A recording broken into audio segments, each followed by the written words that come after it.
इसके साथ ही अब रुक करते हैं छत्तीसगढ़ की बड़ी खबरों की ओर और बताते चले बड़ी खबर इस वक्त की छत्तीसगढ़ से। छत्तीसगढ़ सरकार पर जनता का बढ़ा भरोसा। सुशासन, तिहार और विकास योजनाओं ने सीएम साई को दिलाया सर्वे में ऊंचा स्थान।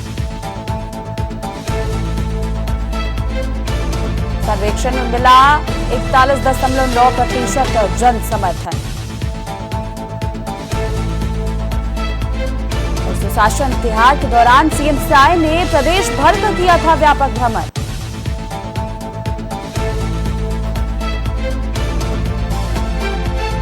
तंत्र की कमियां उजागर हुई जिन्हें तत्परता से किया गया दूर। और इस पूरे खबर पर अधिक जानकारी के लिए हमारे साथ इस वक्त स्वरूप भट्टाचार्य जी सीजीएमपी हेड स्टेट हेड जुड़ चुके हैं, उनसे अधिक जानकारी लेंगे। स्वरूप, बड़ी खबर छत्तीसगढ़ से सामने आ रही है। सरकार पर अब जनता का भरोसा बढ़ता हुआ नजर आ रहा है। सुशासन तिहार और विकास योजनाओं में सीएम साई को सर्वे में ऊंचा स्थान मिला है, क्या कुछ अधिक जानकारी है? देखिए कीर्ति, ये बात सही है कि अब सरकार का 2 साल पूरा हो रहा है छत्तीसगढ़ में। विष्णुदेव साय जब 2023 नवंबर में अपना शपथ ग्रहण किए थे, उसके बाद से लगातार योजनाओं पर आधारित जितने भी नियम कायदे कानून हैं उसको लेकर संज्ञान में वो खुद लेते हैं। और साथ ही सुशासन की जो बात की जाती है वो सुशासन ये पूरी तरह से छत्तीसगढ़ में फलीभूत होता दिखाई दे रहा है। एक आंकड़ा, अब एक सर्वे का आंकड़ा एक आया है जिसमें जब सरकार पदस्थापना हुई, सरकार ने शपथ ग्रहण किया, उसके बाद उन्होंने योजनाओं को फलीभूत करने के लिए अपनी मंशा जाहिर की और अधिकारियों ने उस मंशा को पूरा करने के लिए पूरा कार्यान्वित करने पूरा एक प्लान बनाया। इसमें जब फरवरी 2025 में एक सर्वे हुआ था तो उस समय सरकार का जो कामकाज का जो आंकड़ा था वो 39% जनमानस के प्रति नजर आया था। लेकिन ये जब सुशासन तिहार जब चालू किया गया 8 अप्रैल से 31 मई 2025 तक, तो इस दौरान लगातार मुख्यमंत्री विष्णुदेव साय प्रदेश के विभिन्न ग्रामों के साथ साथ शहरी क्षेत्रों में भी दौरा किया था। और ये दौरा जो है वो अचानक हुआ था। उनका हेलीकॉप्टर अचानक किसी स्थान में उतरता था, किसी को पता नहीं रहता था कि कहां पर मुख्यमंत्री का हेलीकॉप्टर उतरेगा। यहाँ तक कि स्थानीय अधिकारियों को भी इसकी जानकारी नहीं होती थी। तो यही कारण है कि जो भी मुस्तैदी जो देखा गया इस दौरान, खासकर जो ग्रामीण एरिया में जो काम पूरे नहीं हो पा रहे थे, प्रशासन तंत्र कमजोर रहे, उन प्रशासन तंत्र को मजबूत करने के लिए एक महती कदम ये मुख्यमंत्री के द्वारा ये माना गया था। तो आज ये साफ तौर पर ये दिखाई दे रहा है कि अगस्त 2025 का जो सर्वेक्षण हुआ है उसमें प्रतिशत बढ़कर 41.9 हो चुका, यानी कि 39 से सीधे सीधे 41 तक आना एक सरकार के लिए काफी प्लस पॉइंट जाता है, क्योंकि ग्रामीण क्षेत्रों को के लोगों को खुश करना, हितग्राहियों को हर योजनाओं का लाभ देना सरकार के लिए एक बड़ी चुनौती होती है। इस चुनौती को पार करते हुए मुख्यमंत्री विष्णुदेव साय की कैबिनेट ने पूरी तरह से योजनाओं को फलीभूत करने में किसी भी तरह की कोताही नहीं बरती है। तो यही कारण है कि लोग भी मुख्यमंत्री विष्णुदेव साय की योजनाओं को काफी सराहना कर रहे हैं। सभी योजनाएं, जैसे महतारी बंधन योजना है जिसमें महिलाओं को 1000 रुपए दिया जा रहा है, उसमें भी जिन महिलाओं को अब नहीं मिल रहा था, फिर से उन योजनाओं को और आगे बढ़ाने के लिए कोशिश की जा रही है। नए फॉर्म भरे जा रहे हैं।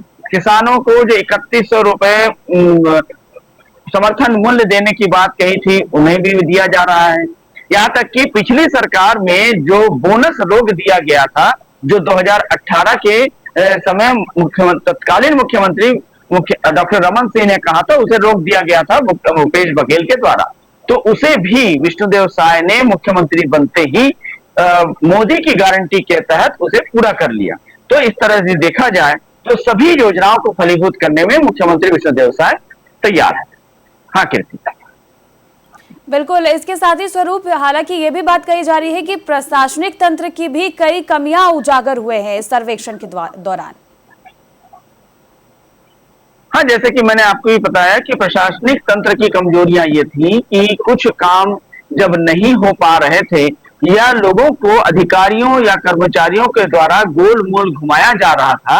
सुशासन तिहार के दौरान जैसे ही मुख्यमंत्री क्षेत्र में पहुंचे, उस दौरान जब शिकायतें मिली, तत्काल मुख्यमंत्री ने संज्ञान लेते हुए कई अधिकारियों को सस्पेंड भी किया है, जिसका पूरी तरह से प्रशासनिक तंत्र पर एक मजबूती से देखा गया और प्रशासन तंत्र मजबूत हुआ। और यही कारण है कि जितने काम जो रुके हुए थे सुशासन तिहार में, ये साफ तौर पर मुख्यमंत्री ने निर्देश दिया, बाकायदा समय अवधि तय की गई।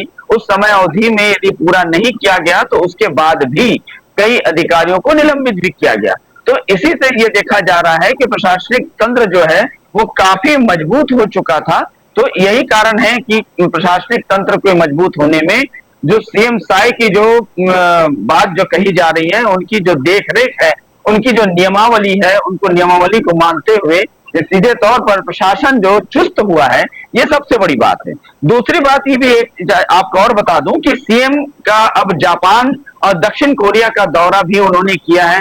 बीते एक सप्ताह से उन्होंने जापान और कोरिया का दौरा जो किया है, उसमें भी वहां की जो प्रशासनिक मजबूतियां हैं, उसे भारत यानी छत्तीसगढ़ में लागू करने के लिए पूरी तरह से वो मुस्तैद दिखाई दे रहे हैं। यही कारण है कि आज वो जापान दौरे से लौट भी रहे हैं। तो अब जानकारी पूरी तरह से मिल पाएगी कि उन्होंने जापान और कोरिया के दौरे में क्या क्या नया नवाचार किया और उस नवाचार को छत्तीसगढ़ में लागू करने में कितना समय लगेगा, ये आज उनके लौटने के बाद ये पता चल पाएगा। हाँ कीर्ति।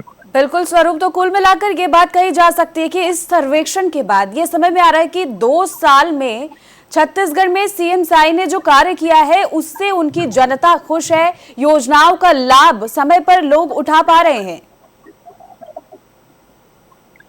हाँ कीर्ति, ये 2 साल में जो सुशासन तिहार के बाद से या इसके पहले भी जिन योजनाओं को मोदी के गारंटी के तहत लिया गया था, क्योंकि जिस समय 2023 में नवंबर में मुख्यमंत्री विष्णुदेव साय ने शपथ लेते ही प्रधानमंत्री जो गृह योजना है उसको लेकर सबसे पहला कदम उठाया था कि जितने भी हितग्राही हैं, जो गरीब तबके के लोग हैं, उन्हें मकान देना है। जिस तरह से प्रधानमंत्री मोदी का एक सपना था कि किसी के भी सर पे छत होना चाहिए, तो उसे पूरा करने के लिए सबसे पहला कदम उठाया गया था। तो वहां से लेकर अब तक की जो स्थिति, लगभग 2 साल 2 महीने बाद सरकार का 2 साल पूरा हो जाएगा। तो इस दौरान ये देखा ये जा रहा है कि लगभग जो योजनाएं जो हैं मोदी के गारंटी के तहत घोषणा पत्र में शामिल किया गया था, उन घोषणाओं को लगभग पूरा कर लिया गया है। प्रधानमंत्री आवास योजना की सबसे बड़ी जो खामियां थी, पिछली सरकार में जो खामियां गिनाई गई थी, उन खामियों को भी पूरा कर लिया गया है। अब लोग हितग्राही जो हैं आवास योजना के, वो काफी खुश दिखाई दे रहे हैं। इसके साथ साथ महिलाओं के लिए भी जो कई योजनाएं जो लागू की गई थी, उन्हें भी पूरा कर लिया गया है। बेरोजगारी को दूर करने की बात कही जा रही है, तो कौशल योजना के तहत युवाओं को भी कई प्रकार के कौशल ज्ञान दिए जा रहे हैं, ताकि वो घर बैठे ही, ये नौकरी यदि ना मिले तो वो घर बैठे ही अपने रोजगार सृजित कर पाए, ताकि वो बेरोजगार ना रहे। तो इस तरह से भी देखा जाए तो कई योजनाओं को उन्होंने फलीभूत कर दिया है। आगे जो और योजनाएं जो बची हुई हैं, जो मोदी की गारंटी के तहत, उन योजनाओं को 3 साल में पूरा करने के लिए विष्णुदेव साय कटिबद्ध हैं। बिल्कुल स्वरूप, अब देखना होगा आने वाले आगामी 3 सालों में छत्तीसगढ़ की जनता को और क्या कुछ नई योजनाएं मिलती है और कैसे उसका लाभ उठाते हैं। फिलहाल हमारे साथ जानकारी साझा करने के लिए धन्यवाद आपका। तो देख सकते हैं बड़ी खबर इस वक्त की छत्तीसगढ़ से सामने आ रही है और आपको बताते चले, छत्तीसगढ़ में इस वक्त प्रशासनिक तंत्र की कमियां उजागर हुई, जिन्हें तत्परता से किया गया दूर।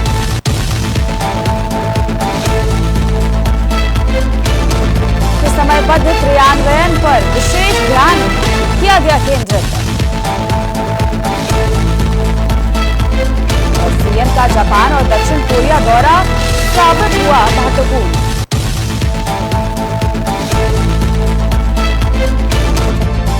पर जनता का बढ़ा भरोसा।